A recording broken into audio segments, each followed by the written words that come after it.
Circulation et cohérence des notions, c'était un très beau sujet et une très belle idée au départ, compte tenu de l'actualité, compte tenu des interventions que nous avons écoutées ce matin en début de matinée.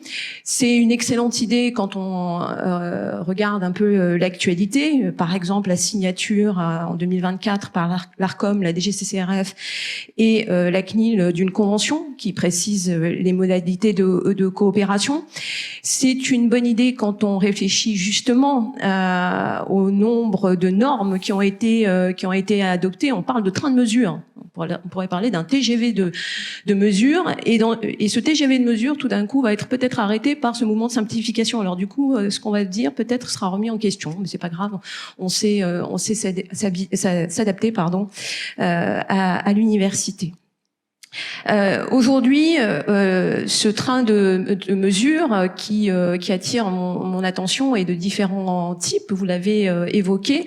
Il y a un règlement sur l'intelligence artificielle, un règlement sur la protection des données personnelles, un règlement sur la gouvernance des données, un règlement sur alors qu'on appelle le Data Act, c'est-à-dire la mise à disposition des données, et puis dans un domaine particulier, je vais vous expliquer, un règlement sur les dispositifs médicaux et un règlement sur l'espace européen des données de santé. Vous comprenez dès lors que le point de vue que j'ai choisi, c'est de traiter la santé numérique.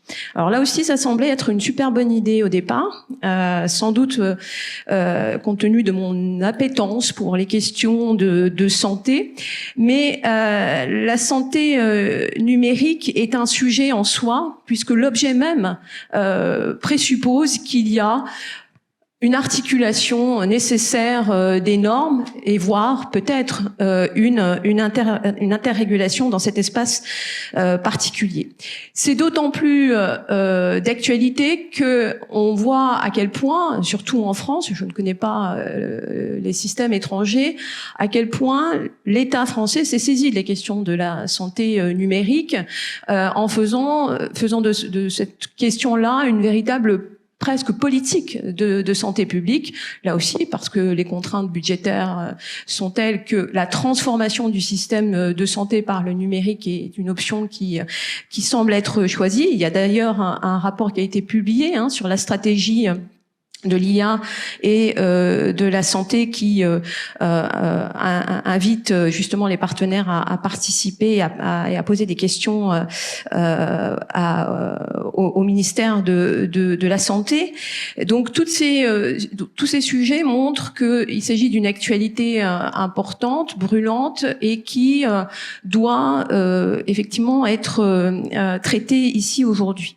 Alors, ça a été évoqué, nous connaissons évidemment les travaux qui ont été menés par d'autres chercheurs éminents, enseignants-chercheurs éminents, notamment le professeur Fison-Roche sur l'interrégulation. C'est pas un sujet nouveau, mais c'est un sujet qui doit être traité à nouveau au vu de cette actualité. Alors, peut-être à titre préliminaire, il s'agit quand même de rappeler ce qu'on appelle régulation et ensuite interrégulation. La régulation, si on cite les propos de Bruno Lasserre, que je trouvais intéressant, qui fait une incursion dans d'autres disciplines, il dit à l'origine, le terme régulation issu de la physique et des sciences techniques désigne le fait de maintenir en équilibre, et ce matin on a vu à quel point les équilibres étaient complexes, d'assurer le fonctionnement correct d'un système complexe. Donc on est bien dans un système complexe dans lequel il faut assurer cet équilibre. Donc on commence à toucher du doigt les lignes fortes du sujet.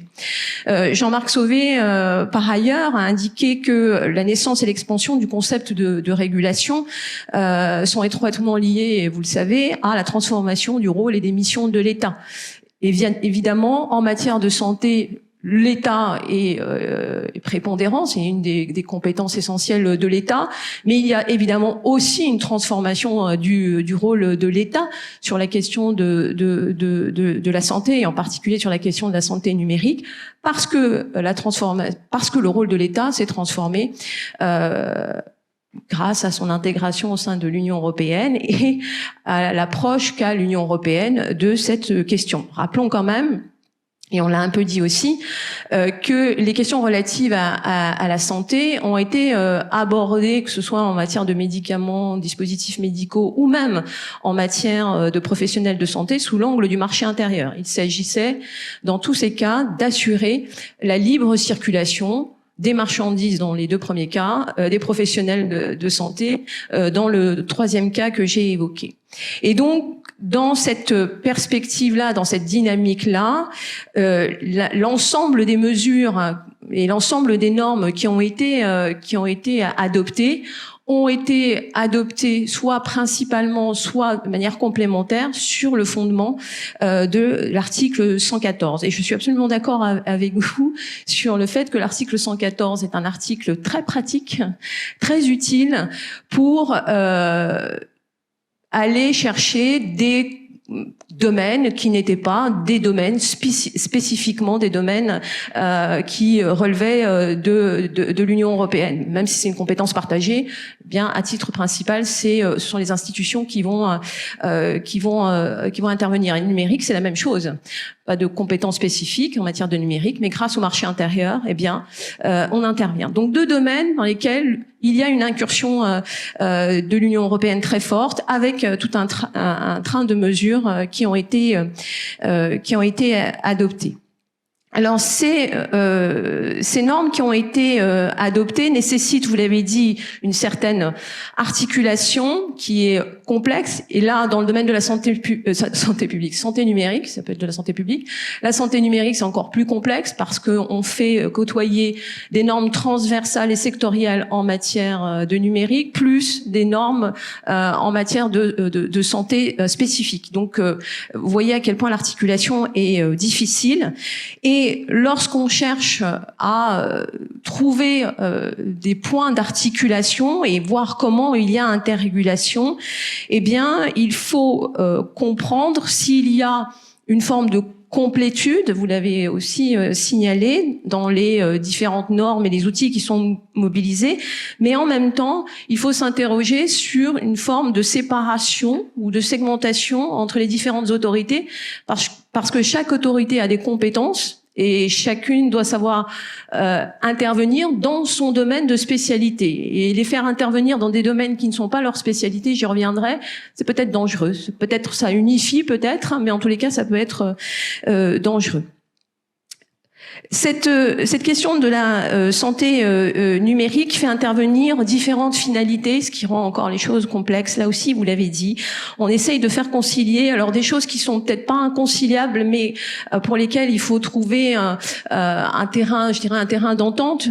Il y a évidemment la question de la protection de la santé. Donc à quel niveau on protège la santé, c'est pas aussi évident de le savoir. Il y a la question de l'innovation. Et là aussi, les innovations, en fait, elles sont très larges. On parle beaucoup d'innovations technologiques, mais en fait, il y a aussi des innovations sociales. On parle un peu moins d'ailleurs, alors peut-être que c'est un terme d'arrière-garde, vous me direz. On parle de moins en moins de progrès. C'était un terme qui était beaucoup utilisé et qui est moins utilisé. On parle davantage d'innovation. Alors, est-ce que c'est lié? Moi, je y vois quelque chose, mais peut-être parce que je suis trop méfiante. Il y a évidemment dans ces enjeux, vous l'avez dit, à l'échelle de l'Union européenne, entre les entreprises elles-mêmes, mais aussi à l'échelle internationale, une dimension de compétitivité qui est extrêmement importante. Donc la manière dont les institutions de l'Union européenne choisissent d'encadrer un secteur, eh bien, va conditionner la compétitivité de ces entreprises, soit au sein du marché intérieur, soit à l'échelle internationale. Ce matin, j'entendais encore le LEM, hein, ce regroupement d'entreprises du médicament qui s'insurgeait sur la politique budgétaire et qui disait que il fallait avoir une politique raisonnable parce que sinon ça remettait en question la compétitivité de ces industries. Et dans la réflexion, et vous me direz si je me trompe, sur la manière dont on va encadrer et sur le degré de normativité qui va être adopté, eh bien, il y a cette question de l'innovation et comment on ne bride pas trop l'innovation tout en protégeant quand même un peu ou beaucoup, je ne sais pas.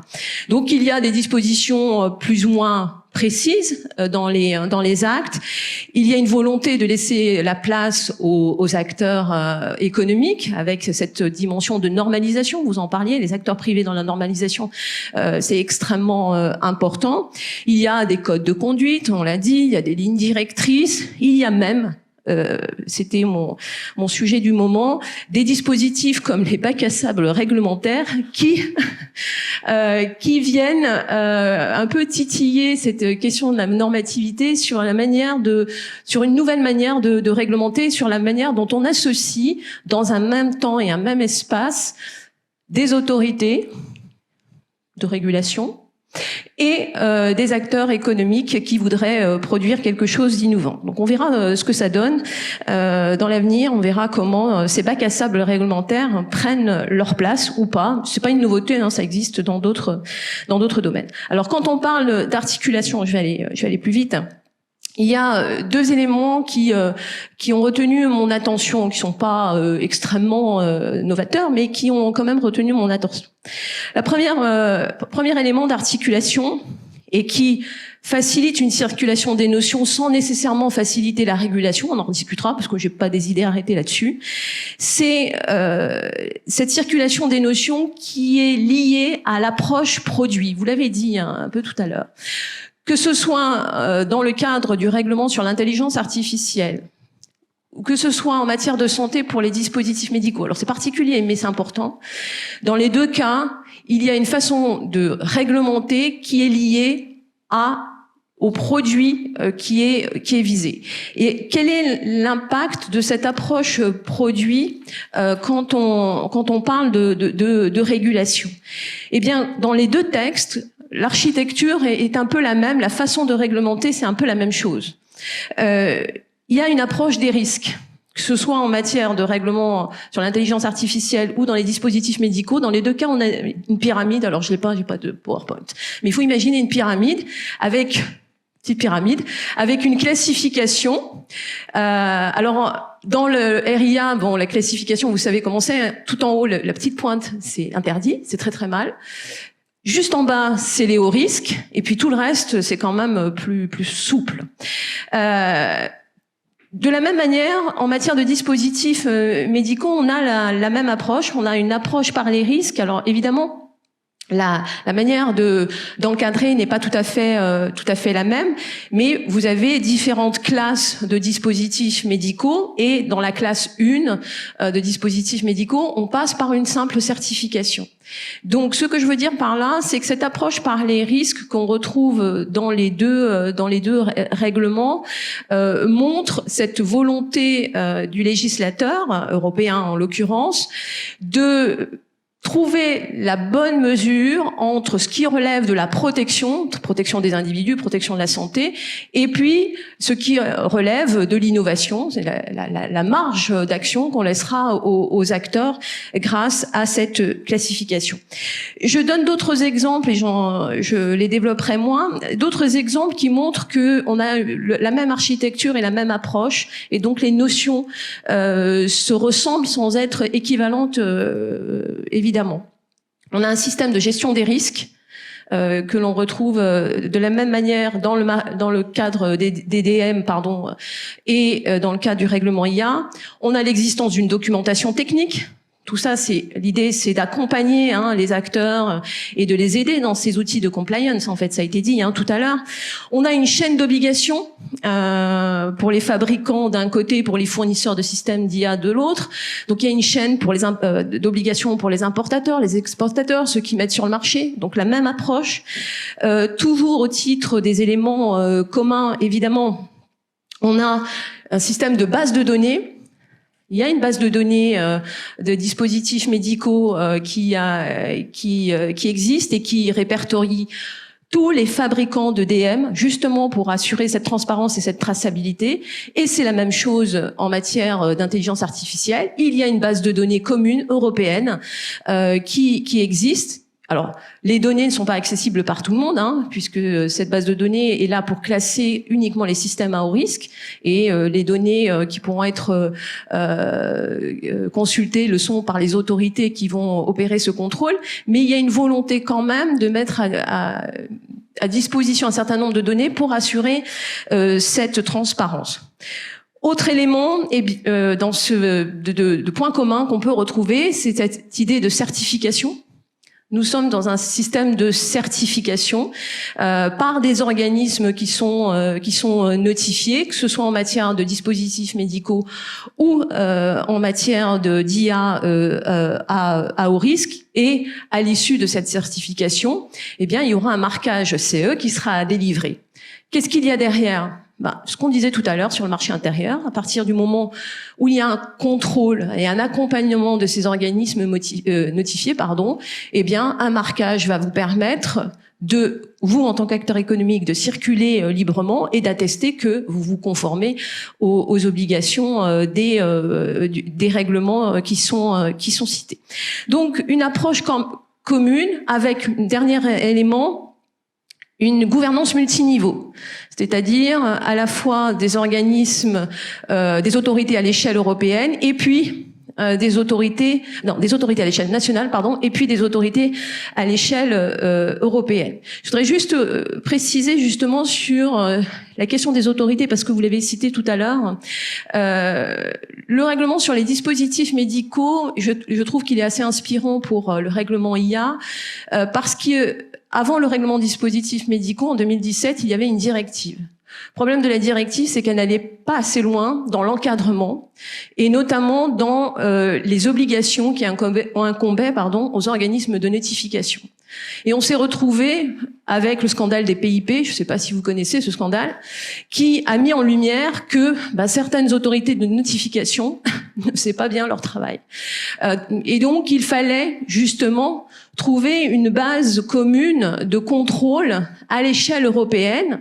Et comment on fait ? Eh bien, on met en place une gouvernance multiniveau, c'est-à-dire que au-delà des organismes notifiés comme le GMED et autres, on a mis en place l'ANSM qui contrôle, et puis à l'échelle européenne, la Commission européenne a un droit de regard pour justement faire en sorte que dans ce marché, ce soit pas effectivement le Far West. Dans ce marché, il y a de la liberté de circulation, pardon de l'expression, il y a de la liberté de circulation, mais en face, il y a quand même la sécurité des individus. Et cette articulation, on la trouve de la même manière dans le règlement IA, évidemment de manière plus importante pour les systèmes à haut risque. Alors, est-ce que cette gouvernance, est-ce que cette approche et cette circulation des notions montre que ça permet une interrégulation facile? Je suis pas certaine, parce que même si on a la même approche, en réalité, aujourd'hui, on va avoir des risques assez différents. Lorsqu'on regarde le projet de désignation des autorités chargées de la régulation à l'échelle française, je ne sais pas si vous avez vu le schéma, là aussi, il est assez intéressant. Enfin, il fait un peu mal aux yeux, mais il est assez complet et il permet de dire quelles sont les autorités qui seront compétentes en fonction des dispositions du règlement IA. Ça ne règle peut-être pas tous les problèmes, mais ça a le mérite d'être assez clair. Et j'en viens à mon sujet, santé numérique et notamment DM.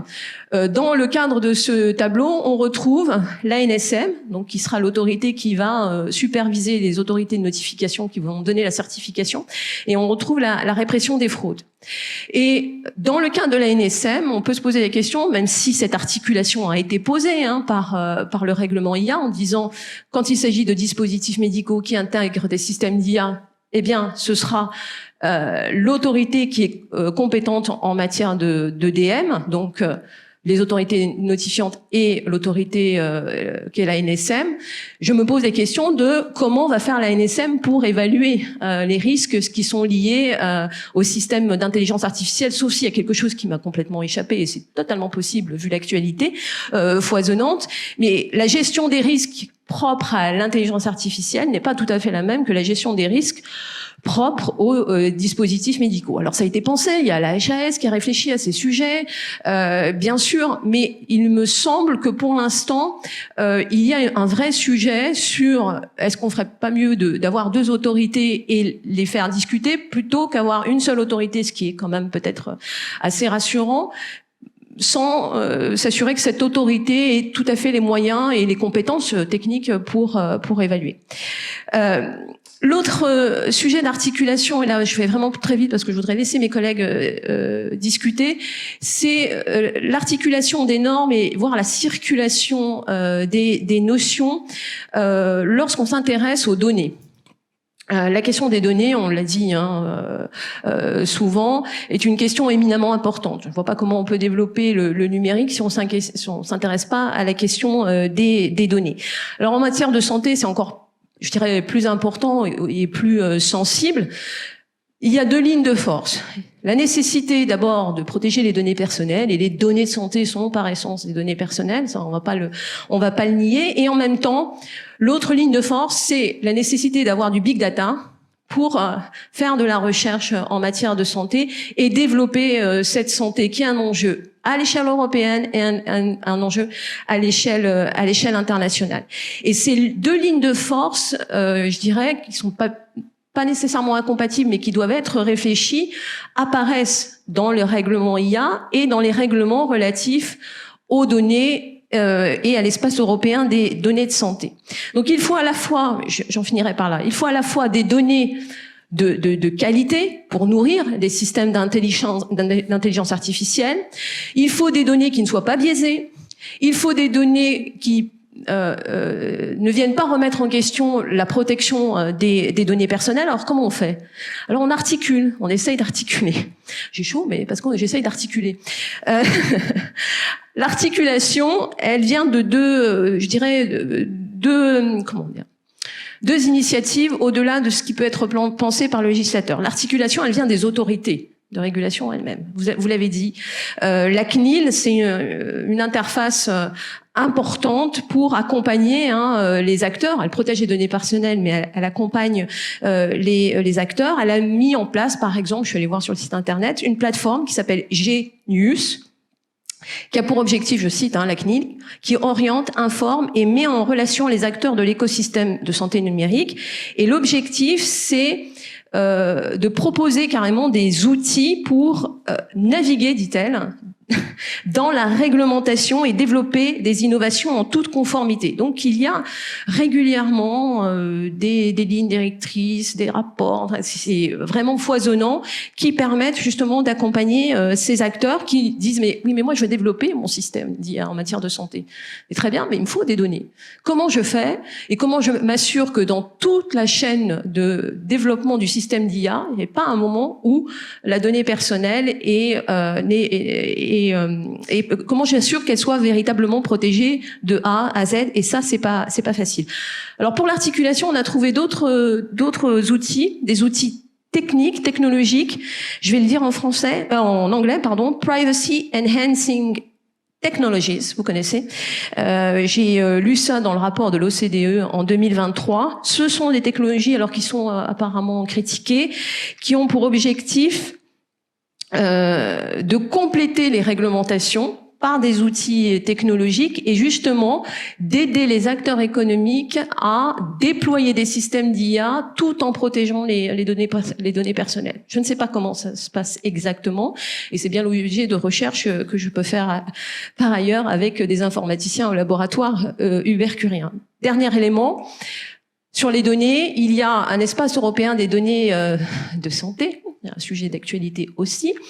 Et dans le cadre de cet espace européen des données de santé, il y a l'utilisation primaire, ça on a compris, c'est pour quand vous êtes en relation avec votre médecin, vous échangez un dossier médical, très bien.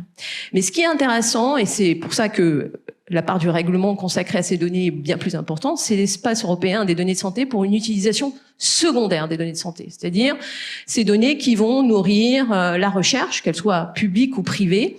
Et là, on est dans une démarche où on va anonymiser ou pseudonymiser. C'est les deux qui sont envisagés. C'est pas que l'anonymisation, la pseudonymisation. Et dans cette hypothèse-là, eh bien, l'objectif, c'est de faciliter le partage des données, cette circulation des données entre personnes de confiance. Mais alors, il faudra bien déterminer ces personnes de confiance, et ça sera vraiment utile. Et ce règlement espace européen des données de santé ouvre au-delà de la question de détenteur, responsable de traitement, ouvre une nouvelle manière d'envisager les données de santé, non pas comme étant un prolongement, je dirais, de la personne, mais aussi comme étant un élément qui va contribuer à des recherches et donc un élément qui va contribuer à l'intérêt général. Et aujourd'hui, ça paraît assez, assez important de se pencher sur ces données. Il y a des organismes d'altruisme des données qui sont là pour justement traiter des données qui ont été mises à disposition par les individus. Donc il y a tout un écosystème qui est mis en place. Et donc l'idée, c'est de savoir comment cet écosystème et cette production et cette mise à disposition des données sera contrôlée par les autorités et quelle interrégulation sera mise en place. Je vous remercie de votre attention.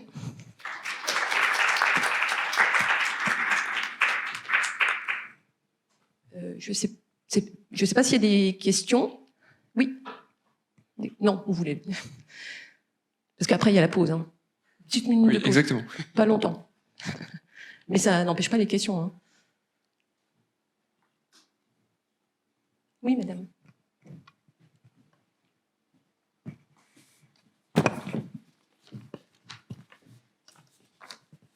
Oui, ma question, c'est est-ce que vous pouvez expliquer la différence entre anonymisation des données et le fait d'utiliser un pseudo? Je ne sais plus quel mot vous avez dit. Je vais le dire de manière peut-être caricaturale, dans un cas, vous coupez le lien entre l'individu et les données, on ne peut plus réidentifier la personne. Dans la pseudonymisation, il y a quand même une identification possible. Et c'est pas le même travail. Oui. Et c'est pas du tout le même travail. Et quand on parlait des charges qui pèsent sur les acteurs, c'est pas du tout le même travail pour les acteurs. Avec toutefois une nuance, le dernier arrêt qu'a rendu la Cour de justice sur la notion de données à caractère personnel et qui fait que maintenant, il ne faut pas distinguer franchement et absolument les deux notions, mais les voir plutôt comme les deux faces d'une même pièce. C'est-à-dire ça dépend de quel côté vous regardez. Si vous avez deux bases de données qui permettent de segmenter la donnée chiffrée, pseudonymisée, des données de réidentification, vous êtes face à une pseudonymisation, mais si on change de référentiel, c'est un peu comme en physique, quand on passe d'un référentiel géocentré à héliocentré, si vous êtes une autre personne qui ne dispose pas de la base de données réidentification, vous êtes face à une anonymisation. En tout cas, c'est ce qui ressort, hein, grosso modo, de l'arrêt de la Cour de justice, mais qui facilite aussi et qui va faciliter grandement la problématique en matière de traitement des données de santé, puisque... D'ailleurs, c'est intéressant ce mouvement de la Cour de justice qui vient finalement circonscrire un peu la notion de données à caractère personnel, alors qu'on avait des autorités de contrôle qui étaient en train de diluer complètement la notion, et notamment la Commission nationale informatique et liberté, dans une décision récente à propos d'un prestataire de services qui s'adresse aux médecins de ville.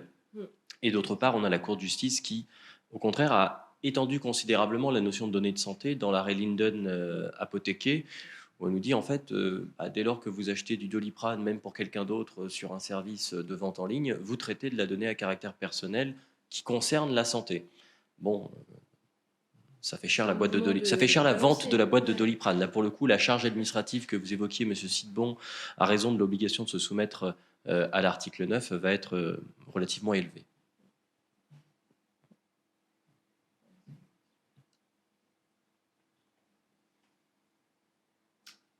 Il n'y a pas d'autres questions? Non. Je vous propose une mini-pause